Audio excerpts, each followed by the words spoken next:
Hey everyone, it's Pastor Phil Janish, and welcome to our Sunday preparation meditation for this week.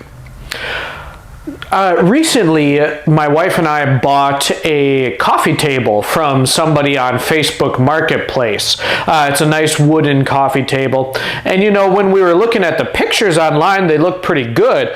But when we actually got the coffee table and got to look closely, there were quite a few scratches and hot water marks, you know, the rings, just all sorts of imperfections in the finish. But no problem. I had this product called Restore a Finish by Howard. Don't worry, Howard is not sponsoring this video, but I would recommend the product. Hopefully, maybe someday they could sponsor me and I could become a famous YouTube person. But anyway, the point is I used this Restore a Finish and it worked really well. I had some steel wool and I wiped the Restore a Finish all over this coffee table and it worked really well. It got rid of all the scratches, all the hot water marks. So this kind of yucky looking coffee table now looks pretty good. It has been restored with the Restore a Finish.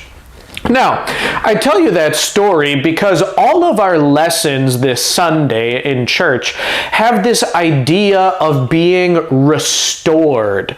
In our Old Testament lesson, we're going to hear a well-known passage from Isaiah that says they will run and not grow weary, they will walk and not grow faint, they will be lifted up on the wings of eagles. In that whole passage, God is talking about restoring His people. In our second lesson, which will be the focus of our sermon, we're going to hear that God is going to restore us, make us strong, firm, and steadfast when we're with Him in eternal glory. In our gospel lesson, we're going to hear a story about how Jesus restored a person.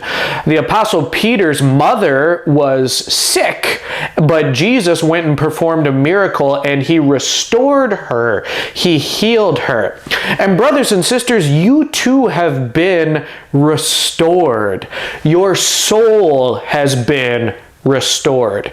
You see, because of sin, we all have this sin that we're born with. It's like a genetic condition we get from our parents, and it corrupts us and makes us icky and unacceptable to God.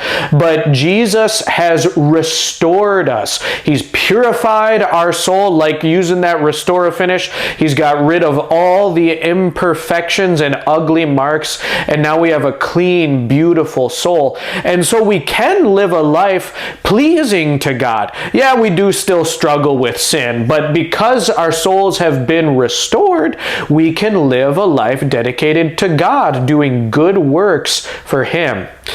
Now, sadly, this side of heaven, you know, our bodies are still corrupted by sin, and they break down and eventually we die. But guess what? God is going to restore your body and your life too. On the last day when Christ comes again, He's going to raise you up and He's going to give you a new restored body that's beautiful and amazing, that doesn't have any of the troubles that your body has now. You are going to be restored. Christ has already restored your soul, and because He has restored your soul, when He comes again, He will restore your body too, and you will get to enjoy that perfect, beautiful, restored body in the new heavens and new earth. God is even going to restore this creation to the way He intended it, to a beautiful state with no more sin. You have been restored, and when Christ comes on the last day, He is going to restore all things, your body and all of creation. Until then, I would encourage you to keep coming to church to get your soul refreshed and restored as you hear God's Word. I hope to see you this Sunday as we talk about how Christ has restored us. I look forward to seeing you there. Bye-bye.